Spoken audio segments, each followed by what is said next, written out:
Pessoal, estou fazendo um resumo do que é esse combate à Covid-19 aqui no Brasil. Eu me sinto assim como se fosse naqueles desfiles de escola de samba do terceiro grupo do acesso do bairro.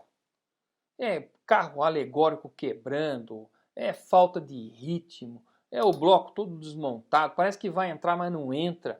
Um sentimento é exatamente esse. Eu vou dar um exemplo de coisas bem feitas e que poderiam ter sido bem feitas e as consequências disso no Brasil. Vou dar um exemplo que o meu filho, bem no começo da pandemia, estava na Nova Zelândia. E ele me relatou coisas extremamente interessantes que aconteceram na Nova Zelândia. E vamos comparar um pouco com o Brasil aqui para a gente ter uma ideia. Então ele estava na Nova Zelândia, começou a questão da pandemia. De repente, existe um protocolo.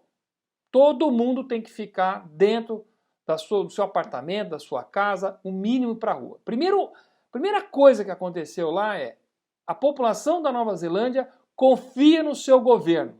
E aí fizeram isso, exatamente isso. Mas isso significa que enfiaram a cabeça de avestruz debaixo do buraco e ficaram esperando a pandemia passar? Não! Eles montaram todo um esquema muito bem bolado. Primeiro, no celular, o governo mandava mensagens, SMS, um sistema próprio para toda a população, dando orientações claras. Ou seja, havia uma padronização de todo o comportamento que tem que ser feito. Segundo ponto, o governo tem o contato com todas as pessoas que moram no país, seja cidadão ou não. Existe uma relação que acontece via o celular SMS e que havia lá, e que tem de fato, um contato do registro de cada um dos seus cidadãos. O governo tem contato. O que acontece aqui no Brasil?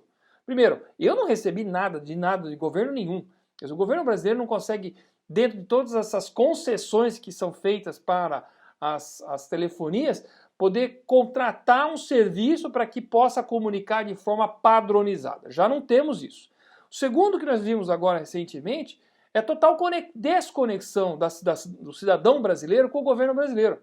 Sabe por quê? Porque o governo vai cortando o CPF de todo mundo, vai cancelando o CPF de todo mundo, que é o único número comum a todos os brasileiros, assim, é o cadastro único do brasileiro. Porque o RG não é RG. RG não sei nem para que serve RG.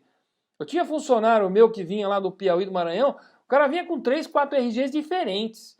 Cada estado fazia um RG, não é o G de geral não existe. Aquilo não existe. A única coisa que é de fato centralizada é o CPF, que aí é a Receita Federal, órgão único que tem todo mundo. Mas por incrível que pareça no Brasil, o cara tem um CPF e deveria, em vez de ter o certidão de nascimento, já devia ter logo um certidão de contribuinte, porque o brasileiro nasce já devendo, já nasce pagando tributo, um consumo generalizado, tributo sobre consumo indireto que todo mundo tem. Aí tem uma lei que diz o seguinte, que se alguém não votar ou não justificar seu voto, ele vai ter o CPF suspenso. Sabe para que é isso? Para atrapalhar a vida do brasileiro. Para ele não conseguir tirar empréstimo, para ele não conseguir viajar para fora do Brasil, para não conseguir fazer mais nada. No Brasil, se você não vota, que é obrigatório, você perde a tua cidadania. É uma coisa muito louca. E o CPF é a única forma que o governo tinha para poder saber quem é o brasileiro, como é que está a situação do brasileiro. Pelo CPF, o governo poderia saber quem está passando dificuldade, do quanto que ele vive, fazer praticamente um censo online. Não precisa nem de IBGE. O CPF já daria essas funções automaticamente. Não, o governo vai lá e corta o cordão umbilical entre o brasileiro e o governo. Ele fala, não queremos saber de você porque você não votou. Sabe o que aconteceu agora? Nesse Corona Voucher aí, 35, agora vai para 40 milhões de brasileiros que estão precisando do Corona Voucher, mais de 30 milhões pediram para regularizar o CPF. É aquela turma que não vivia de Estado, é aquela turma que se virava. É turma que não estava no Bolsa Família, é turma que não estava no Cadastro Único, é turma que estava ganhando mais do que o governo oferece nesses programas sociais e que não votou, porque mudou de Estado e não queria mais votar, está à margem da sociedade. Nem democraticamente essa pessoa está podendo viver. Na verdade, ele só tem obrigações, que é de pagar impostos. Os direitos dele não tem nenhum, porque o governo cortou o umbilical com a questão de cortar o CPF. Agora está tentando regularizar. Então eu mesmo, como deputado federal, entrei com um projeto de lei que é proibido cancelar CPF. Não interessa se o cara não votou ou não votou. O governo não pode desligar o cidadão, não pode tirar ele a cidadania dele. Não tem isso. Então nós temos que ter esse foco no CPF aqui, que é muito importante. Voltando lá para nossa amiga Nova Zelândia. Então, o governo tinha conexão, o governo tinha comunicação, o governo sabia onde as pessoas estavam. Ok? Beleza. A partir disso, havia um caso de Covid aqui, ó. Aconteceu um caso de Covid. Imediatamente o governo investiu em testes. Testa ele em todo mundo que entrou em contato. Testa lá 30 pessoas que entrou em contato. Aquela rede de comunicação, de contato que ele teve. Beleza. Testou todo mundo. Opa, encontrei mais um. Testa mais todo mundo. E vai isolando. Tem uma ação efetiva, proativa contra o coronavírus. Vai isolando essas pessoas para poder evitar a propagação. E assim abafa. No Brasil, amigo, nem teste tinha. Uma confusão. Compraram teste que parece que não funcionava. Só funcionava depois que o cara estava morto, né? Ironicamente falando. Aí testes errados. Aí já vem aquela turma que adora um caos desse para começar a entrar sem licitação, comprando superfaturado, já começa o roubo. Os caras não conseguem nem saber quem que é a empresa do cara, não tem nem histórico de venda, e consegue vender tijolo, consegue ficar vendendo bloco de concreto para o governo aqui, vem programas tudo, vem os equipamentos tudo pela metade, vem tudo atrasado. Meu Deus do céu, cara, olha a escola de samba entrando, o Carlos Alegórico quebrando no meio, passista que não sabe o que tem que desenhar, a bateria toda sem ritmo.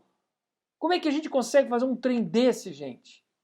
E aí, quem que sabe pagando isso? O descontrole total. Aliás, não tem nem padronização de como se mede o número de casos. O pessoal não sabe se extrai o pessoal que morre com gripe, se o cara tinha obesidade, se o cara já tinha 3, 4 doenças que agravavam a situação. Sabe, não consegue calcular corretamente, padronizar no Brasil inteiro.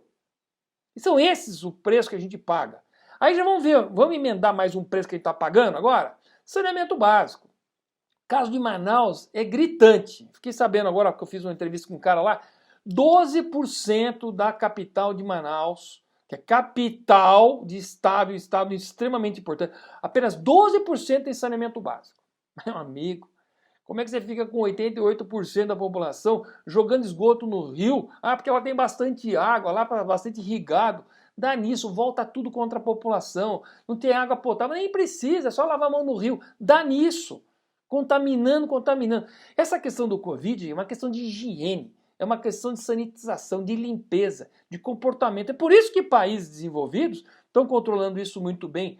É por isso que lá tem água potável, o esgoto é tratado e não vai se proliferando. Estão medindo aí os esgotos de todas as capitais. 100% de Covid no esgoto. Isso está dizendo que está um monte de gente na população que está defecando, lavando a mão e mandando o Covid. Por quê? Porque eles medem no rio. Estão medindo no rio, é o rio que está contaminado. Rio esse que se alguém entrar lá dentro vai pegar Covid também. Olha, loucura que não é investir em saneamento básico. Então nós temos que dar um stop e parar de ficar um brigando com o outro, de governos e tal, e começar a focar. E aí falta mesmo liderança, aí está faltando mesmo gente que pensa de fato no problema e não ficar pensando nas futuras eleições, no que vai crescer, o que vai perder, o que não vai se reeleger. Agenda mesquinha essa política que acabou atrapalhando o combate da Covid no Brasil. E também temos que ter planejamento estratégico no Brasil para não ficar cancelando o CPF, para ter contato com a população, para poder ter um protocolo de rastreabilidade, de isolamento. Não adianta ficar investindo num monte de hospital de campanha, ficar copiando modelos lá fora que a gente nem sabe se precisa ou não precisa. Precisa, ok, precisa, mas eu não sei nem se muitos desses hospitais de campanha vão estar prontos para a hora que a gente precisar de fato. Ou vão ficar prontos a hora que já passou tudo. Falta protocolo, falta gerenciamento, falta seriedade. Falta ir para uma escola de samba do primeiro grupo, daquelas que são campeãs, onde tudo é perfeito, onde tudo é perfeito. Falta tudo isso, gente. Por isso nós temos que focar agora numa nova forma de pensar em gerenciar o Brasil. Do jeito que dá, nós vamos continuar nessa escolinha de samba do terceiro grupo. E quem vai pagar caro é a população.